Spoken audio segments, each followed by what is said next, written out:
안녕하세요. 컴퓨터공학과 박호연입니다. 이번 시간에 데이터와 알고리즘에 대해서 진행을 할 텐데요.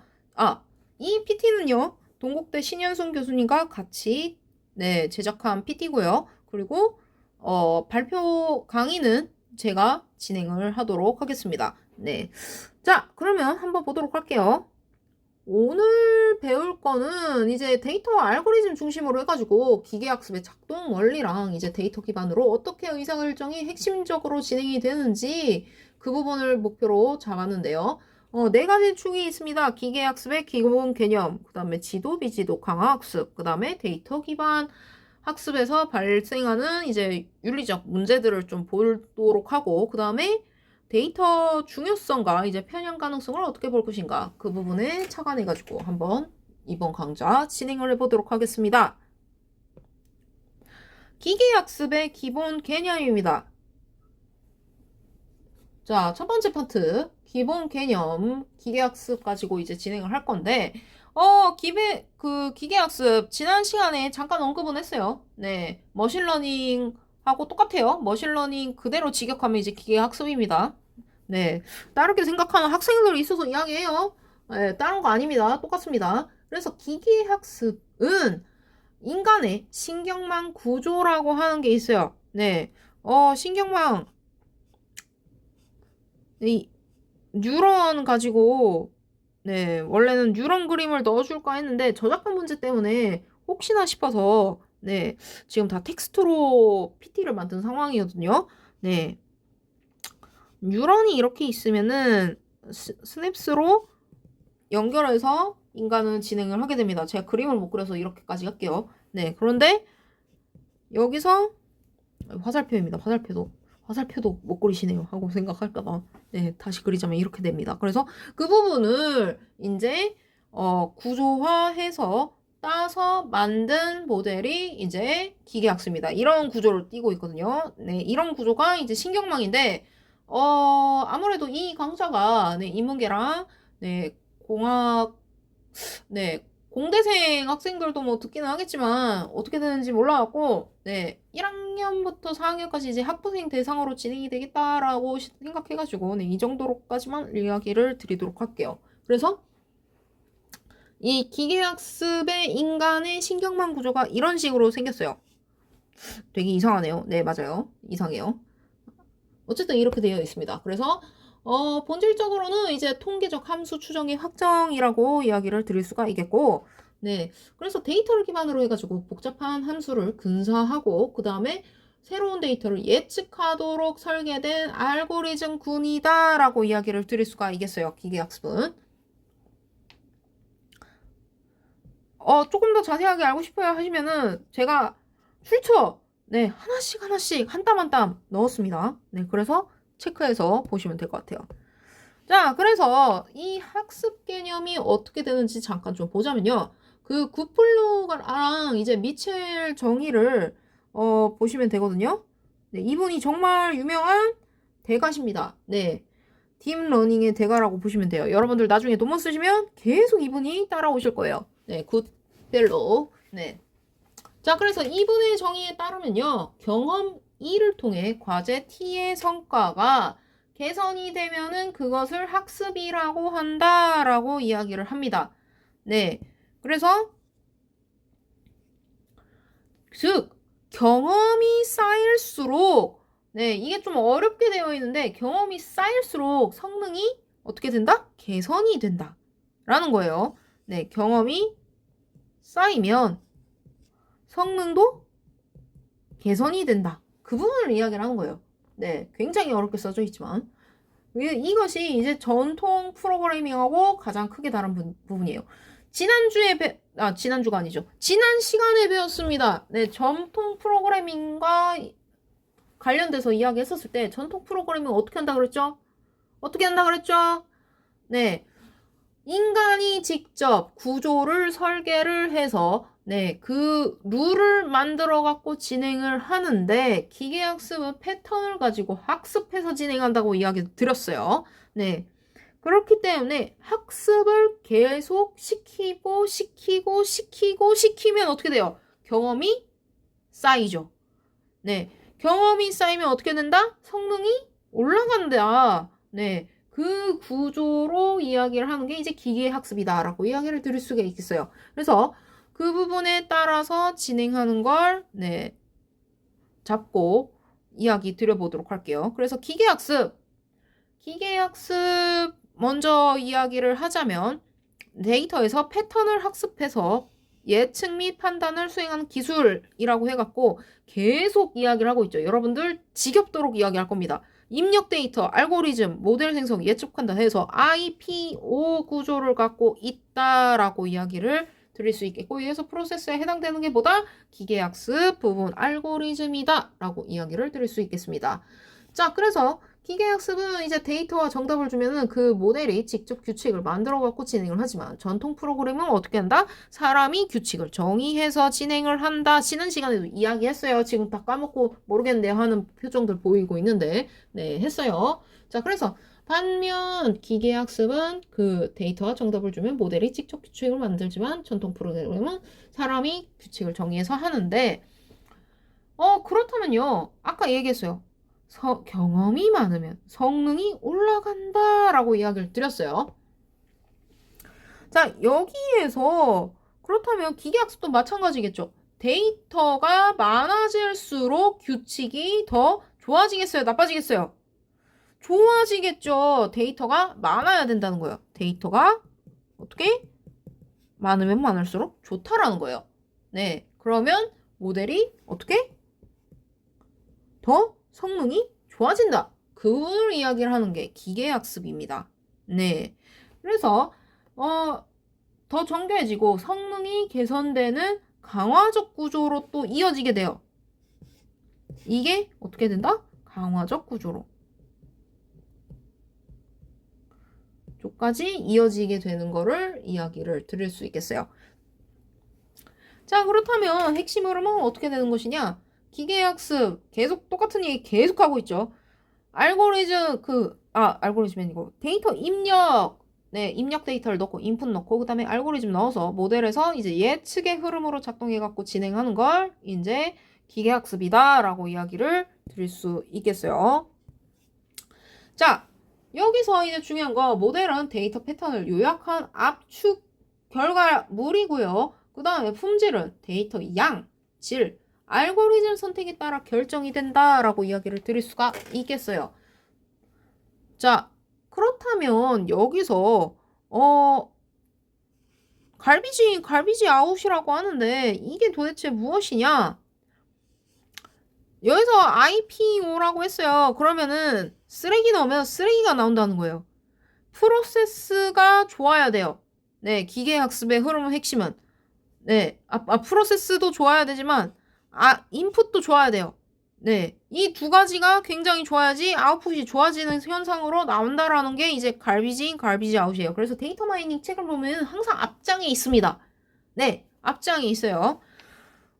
GIGO 해서 기고 이론이라고도 불리거든요. 그래서 인풋 데이터가 쓰레기면은 쓰레기가 나오고, 네, 그 다음에 인풋 데이터가 아무리 다이아몬드더라도 프로세스가 너무 품질이 약해요. 그러면 아웃풋이 어떻게 나와요? 네, 아웃풋도 안 좋게 나오겠죠. 네, 그 부분을 이야기를 하는 게 이제 갈비지 아웃입니다. 외우셔야 돼요. 네, 이건 꼭 아셔야 되는 거예요. 네. 제일 중요한 내용입니다. 기고는 아셔야 돼요. 여러분들 그 과제 했을 때도 마찬가지죠. 과제 했을 때도 여러분들이 인풋을 했을 때 좀 많이 공부했어요. 그러면 시험 공부한 만큼 결과값이 좋게 나오죠. 네, 마찬가지예요. 네, 기계학습도. 그래서 인풋 데이터를 좋게 만들기 위해서 뭐 여러 가지가 있어요. 네, 자세하게 제가 이 강좌에서는 다루지 않아요. 네, 왜냐면 수치라든지 실습이 따로 없기 때문에. 하지만 말로써 이야기를 하자면 이 재료값들에 따라 달라진다라고 이야기를 할 수가 있겠다라고 싶거든요. 자, 그래서 이 기본 요소에 대해서 조금 알아보도록 할게요. 입력 데이터. 네, 제가 계속 이야기를 하고 있죠. 입력 데이터. 알고리즘이 분석하는 재료라고 이야기를 할 수가 있겠고요. 목표 변수 타겟입니다. 이 타겟. 타겟이라는 마트가 있어요. 그 마트에서 장바구니 분석하면서 이제 목표 변수라는 거를 이제 타겟이라고 하는 용어로 나오게 되게 돼 있거든요. 이 부분은 나중에 여러분들 CRM이라든지 네, 데이터 마이닝 하시게 되면은 공부하시게 될 거예요. 네, 자세하게는 나가지 않겠습니다. 이번 시간엔. 네, 일단 타깃이라는 게 그런 게 있다라는 거 체크를 해주시면 될 것 같고. 그다음에 알고리즘. 네, 뭐 데이터에서 규칙을 찾는 절차로 FX로 이제 볼 수가 있겠죠. 모델과 같이 맞물려가지고. 자, 그다음에 평가지표 해가지고 아무래도 에러가 많은지 아니면 괜찮은 결과값이 나오는지 그 부분을 봐야 될 거 아닙니까? 그러면 이제 최종 성능으로 이제 평가지표 보고 잘하고 있네 그걸 봐야 되니까 그 부분을 보는 게 이제 평가지표 매트릭이라고 볼 수가 있겠어요. 네, 제일 좋은 건 실험에서 보는 게 제일 좋은데 말로 하니까 조금 힘드네요. 네, 어쨌든 이 기본 요소가 필요합니다. 네, 입력 데이터, 목표 변수, 알고리즘, 모델, 평가지표가 있어야지 기계학습이 학습을 할 수가 있어요. 네, 하나라도 빠지면 안 돼요. 네. 네, 빠지면 안 돼요. 빠지면 안 됩니다. 자, 그래서 학습 유형을 조금 보자면요. 학습 유형, 기계학습은 이제 지도학습, 비지도학습, 강화학습으로 해서 이제 진행이 되게 되는데, 아무래도 구분 기준은 레이블이라고도 하고, 라벨이라고 하기도 하거든요. 네. 그 존재 여부를 이야기를 합니다. 그래서 보상 구조의 존재 여부도 또 보고 있어요. 네. 보상 구조? 이건 또 뭔가요? 네. 제가 전통적 프로그래밍하고 다르다고 이야기를 드렸잖아요. 네. 기계학습 같은 경우. 다르다고 이야기를 드렸어요. 어떤 부분이 다르냐? 내가 넣으면 넣을수록 품질이 좋아지고 성능이 좋아진다라고 이야기를 드렸었죠. 네. 그래서 이 부분과 관련돼 가지고 다릅니다. 라고 이야기를 드릴 수가 있겠어요. 네. 그래서 보상이 있다면 그 보상 구조에 따라서 또 학습을 더 잘하게 되는 구조로 또 가게 돼요. 네. 이 부분은 네, 제가 따로 이야기는 하지 않을게요. 왜냐면 딥러닝까지 가야 되는 상황이 되기 때문에. 네. 어쨌든 저의 목표는 여러분들이 기초적인 AI를 알았으면 좋겠다. 생성형 AI까지 가는 게 목표이기 때문에 네, 일단 그런 구조가 있구나 라는 것만 알아두시면 돼요. 네, 그리고 학습 비지도 학습이라고 있어요. 네, 비지도 학습이라고 이야기하는데 이 부분은 제 오타인 것 같아요. 미안합니다. 네, 비지도 학습이라고 이야기를 합니다. 그래서 라벨 없는 데이터, 방금 전에 지도학습은 라벨을 가지고 이제 관측치를 갖고 예측을 하는데 얘는요, 그냥 스스로 하게 되는데, 그룹별로 묶을 때 이제 비지도학습이 이제 주로 쓰이는 유형이라고 이야기를 드릴 수 있겠어요. 자, 그 다음에 강화학습 같은 경우에는 방금 전에 이야기한 보상과 이제 시도로 이제 이야기를 해가지고, ML은 머신러닝의 약자입니다.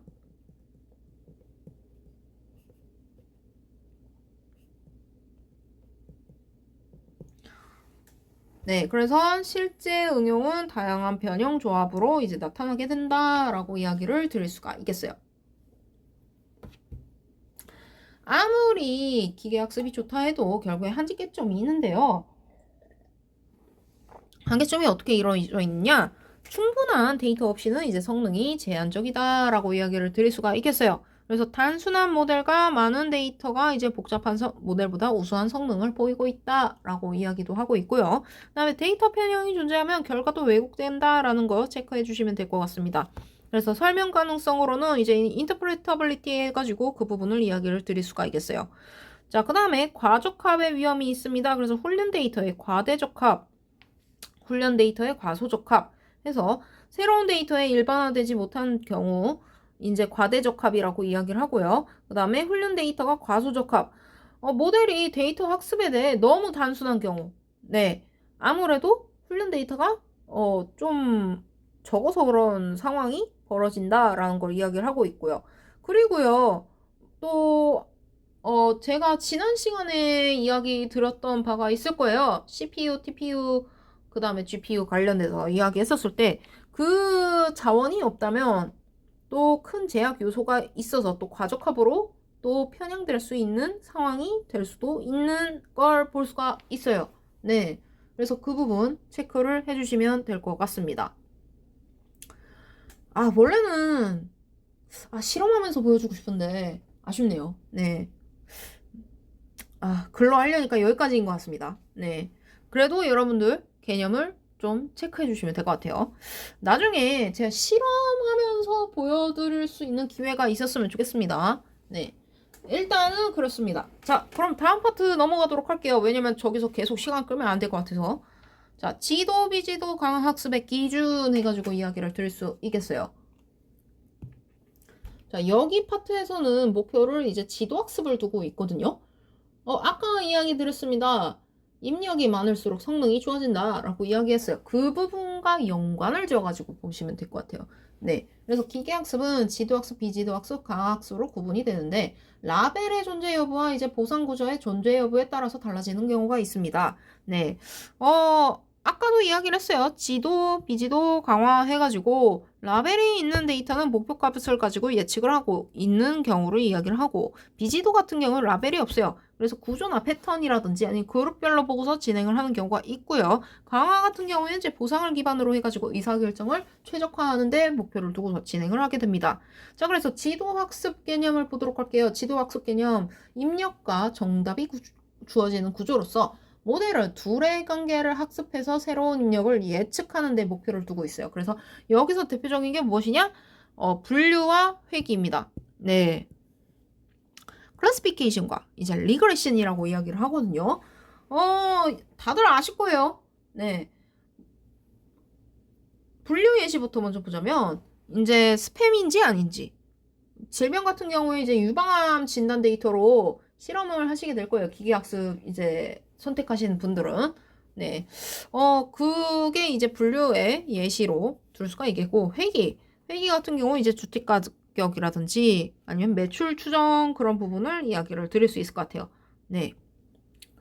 자, 그 다음에 지도학습의 개념을 보도록 하겠습니다. 지도학습의 개념은 이제 입력과 이제 정답이 주어지는 구조라고 볼 수가 있는데 여기서 둘의 관계를 어떻게 학습하느냐에 따라서 이제 활용이 달라지는데 의료는 그 환자 기록의 질병의 진단 모델로서 이제 진행이 될 거고요. 금융 같은 경우 이제 거래 기록 뭐 트랜잭션이라든지 뭐 그런 부분 보고서 이제 신용도라든지 부도율을 예측하는데 또 갖고 진행을 할 겁니다. 마케팅 같은 경우에는 고객 이탈 가능성을 보고서 이제 진행을 하게 될 거고 자연어 처리 네 제가 제일 좋아하는 네 코딩인데요. 네 번역이라든지 감성 분석, 챗봇 응답 가지고 이제 진행하는 경우를 이야기를 합니다. 컴퓨터 비전 이미지를 넣고서 그 이미지를 가지고 어떻게 분류할 것인지 얼굴 인식을 어떻게 할 것인지 이런 다양한 활용 사례가 있다라고 이야기를 드릴 수 있겠어요. 전부 다 이제 머신러닝 대부분은 지도학습 기반으로 되어 있다라고 이야기를 드릴 수 있겠고 자, 그 다음에 비지도학습 아까도 이야기했어요. 네, 계속 똑같은 이야기 하는 것 같지만 네, 여러분들 익혀야 되기 때문에 라벨 없는 데이터에서 구조와 패턴을 탐색해서 진행을 하는데 제가 아까 이야기했죠. 그룹별로 묶는 경우가 조금 대표적이라고 군집화라고 합니다. 네, 군집화라고 해서 차원 축소도 따로 있거든요. 네. 데이터 탐색하고 이제 패턴 발견을 하는 데 있어서 적합해갖고 진행하는 경우가 있어요. 군집화는 그룹별로 이제 묶고 차원 축소 같은 경우에는 변수를 줄여갖고 변수가 한 예를 들어 1500개 막 만 개까지는 못 봤고 제가 제일 많이 본 게 한 270개? 270개까지 본 것 같아요. 네, 그 실험했을 때. 그 변수를 다 계산하게 되면은 컴퓨터가 그 딥러닝이 계산할 때 좀 느립니다. 네, 느리기 때문에 차원 축소라는 이 비지도 학습을 넣어가지고 조금 계산을 용이하게 만들어야 되거든요. 아무래도 여러분들 생각해보세요. 한 250개를 한꺼번에 계산하는 거랑 3개를 계산하는 거랑 다르죠? 똑같다고 하시면, 네, 똑같다고 하는 분 있는 것 같은데, 네, 똑같지 않죠? 네. 그 부분을 체크해 주시면 될 것 같아요. 그래서, 차원 축소를 해서 진행을 한다라는 거 체크해 주시면 될 것 같고. 그래서 비지도 학습 같은 경우에는 이제 라벨 없는 데이터에서 구조와 패턴을 탐색해가지고, 이제 고객 세분화라든지 추천 시스템, 제 전공입니다. 네. 네트워크 커뮤니티 탐지, 그 다음에 이상 탐지, 고차원 데이터 시각화 등, 네.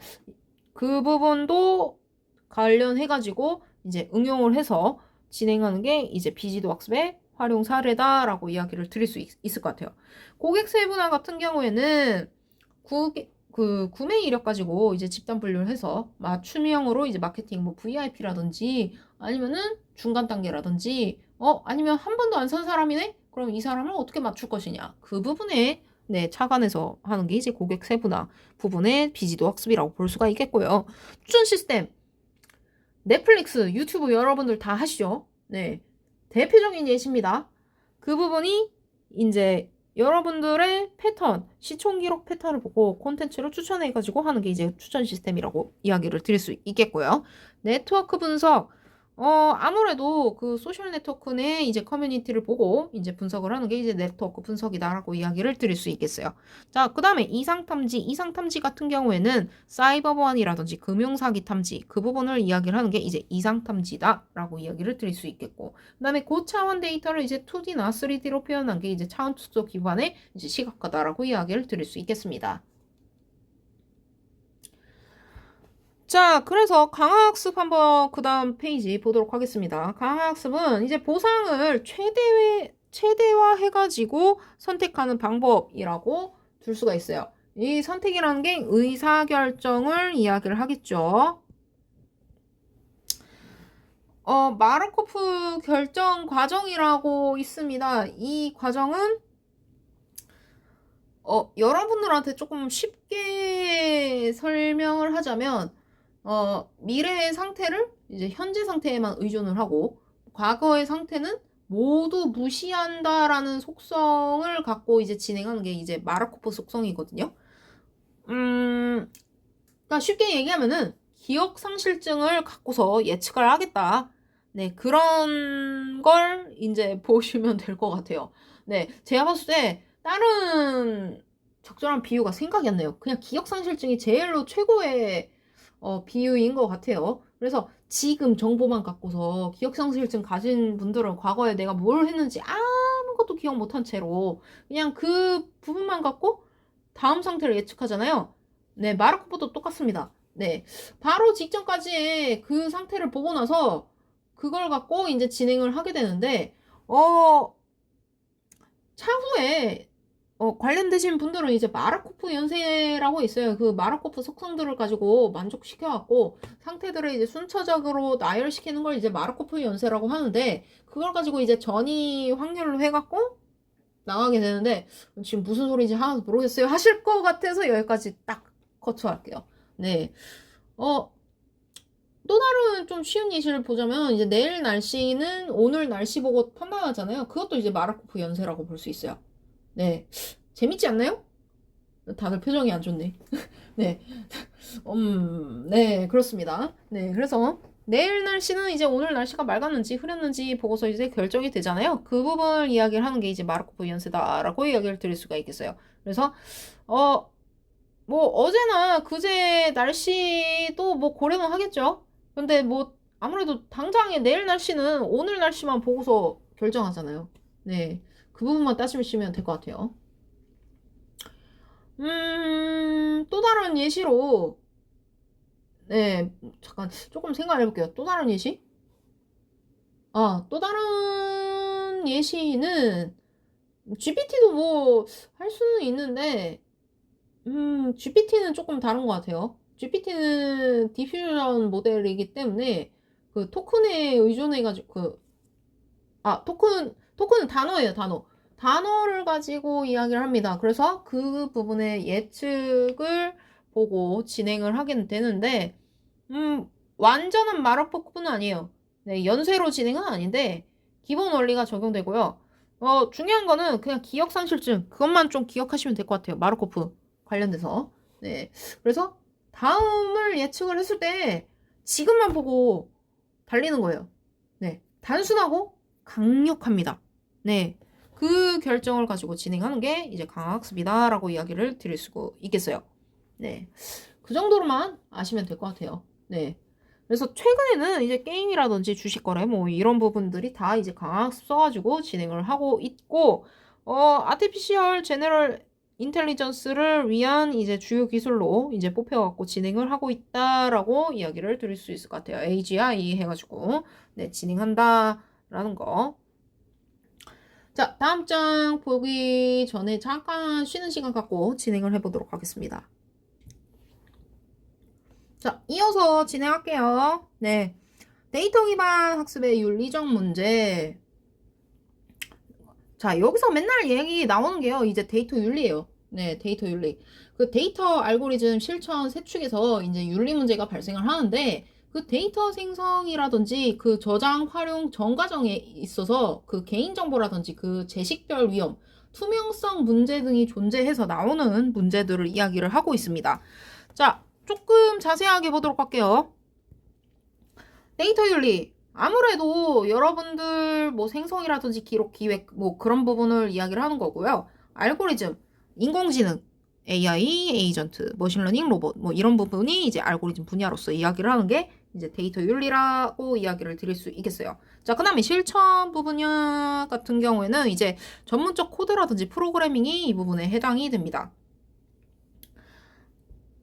자, 여기에서 이제 학습 단계의 윤리 문제를 이야기를 하자면 이제 데이터 수집 단계에서 동의 확보라든지 투명성 확보라든지 개인정보가 이제 핵심으로 이야기를 할 수가 있는데 그 데이터 거버넌스를 위한 규정이라든지 절차, 체크리스트가 이제 마련이 필수예요. 네. 그런 부분을 이야기를 하는 게 이번 단계에서 이야기를 하고 있는 상황입니다. 그래서 한번 볼게요.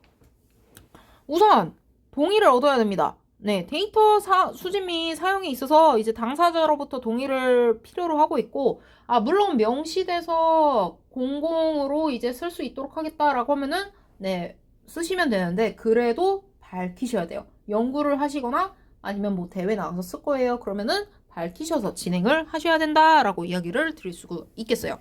자, 그 다음에 학습용 데이터의 이제 수명성 및 설명 가능성을 확보를 하고, 그 다음에 학습용 데이터의 보안과 개인정보 보호 절차를 가지고 진행을 한다라는 걸 이야기를 하고 있는 거예요. 자, 그 다음에 거버넌스 정책이나 규정 그런 부분을 이야기를 하는 거예요. 그래서 가이드라인을 지키면서 해라. 그 부분이 이제 거버넌스를 확보해서 해야 된다라고 이야기를 하는 상황입니다.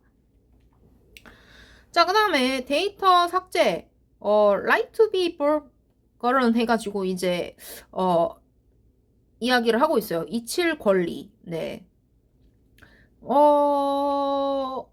이 이칠 권리 보장 같은 경우에는 좀 법학과 관련된 내용이라서 자세하게 다루지는 않고요. GDPR만 조금 잠깐 다루고 바로 넘기도록 할게요. 이 GDPR도 사실 이 부분이 이제 법학과 로스쿨 교수님께서 조금 네 주신 내용이다 보니까 조금 어려운데 일반 개인정보보호법이에요. General Data Protection Regulation이라 그래가지고 유럽 연합에서 항상 이야기하는 그 엄격하고 포괄적인 그 개인정보 보호법이거든요. 그 개인 데이터 보호에 대해서 이야기하는 게 이제 GDPR인데 이런 게 있다라는 부분만 알고서 네, 체크만 하고 넘기도록 하겠습니다. 네, 여기서 이제 중요한 거는요. 그 개인 데이터 처리를 위해서 명확하고 자발적인 동의가 있어야 된다라는 게 이제 제일로 중요한 부분이고요. 이 GDPR이 유명한 게요. 제재 부분이 좀 있습니다. 벌금. 네, 벌금이 유명해요. 네. 그래서 네, 그 부분과 관련돼서 나온 법안들이 좀 많은데 아무래도 이게 한국하고는 네, 좀 맞지 않는 부분들은 조금 있어요. 네, 그렇지만 데이터 관리 표준에 있어서는 최고 높은 부분이라고 이야기는 들을 수 있을 것 같아요. 그래서 아까 이야기했던 네, 라이투비 폴가른 해가지고 그 부분이 이제 더 이상 필요 없거나 부적절된 그 데이터를 삭제할 수 있도록 하는 원리, 아니, 권리, 네, 원리가 아니죠. 권리. 네, 법이니까. 네. 아, 법은 제가 좀 자신이 없어서. 네. 어쨌든 그렇습니다. 그래서 이칠 권리는 있다라는 것만 체크를 해두시면 좋을 것 같고, 여기서 중요한 건 딱 하나예요. 문서로 입증해야 된다. 네. 그리고 벌금 규모가 최대 4% 아니면은 200 그러니까 2천만 유로 계산해 봤을 때 우리나라 돈으로 지금 보니까 290억 원? 그 정도 될 것 같아요. 어쨌든 규모가 커요. 네, 그 제재 조항에 있어서 규모가 큰데, EU 시민한테 이야기를 했었을 때, 개인 데이터 관련된 부분으로 접근하시면 될 것 같아요. 개인 데이터의 법 조항. 네, 이 정도로 두시면 될 것 같습니다. 그래서 개인 데이터 권리를 보호하고 있고, 그 데이터 처리 방식을 어떻게 통일할 것인가, 그 부분에 대해서 이제 반려된 게 이제 GDPR이다. General Data Protection Regulation. 네. 써줄게요. 네, 써줄게요. 제가 넣는다는 게 깜빡했어요. 네.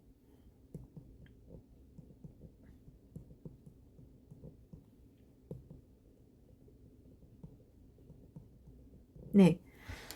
이게 일반 개인정보 보호법이다 라고 이야기를 들을 수 있을 것 같아요.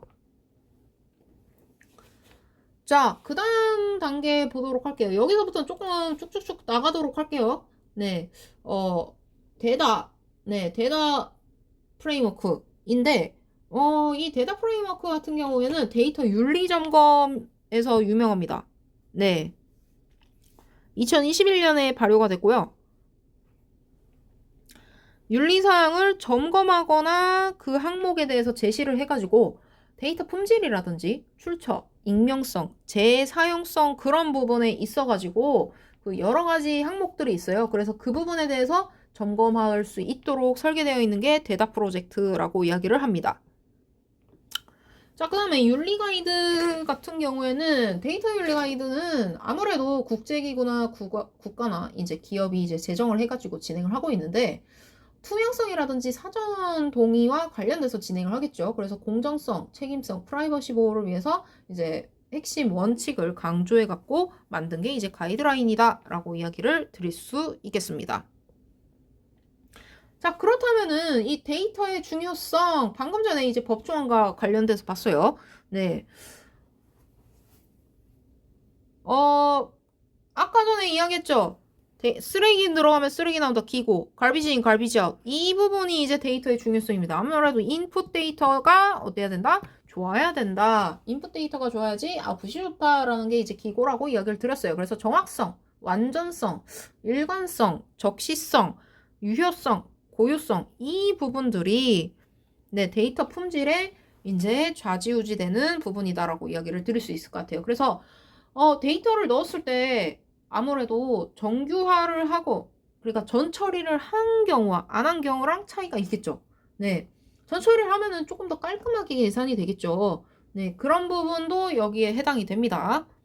자, 그리고 이제 데이터 품질 국제 표준을 조금 보도록 할게요. 네. 데이터 품질 같은 경우에는 이제 15개 항목으로 해서 품질 정량 평가하는 데 있어서 사용한다라고 이야기를 하는데 거의 대부분이요. 정확성이라든지 부정확성 관련돼서 이제 진행을 하게 됩니다.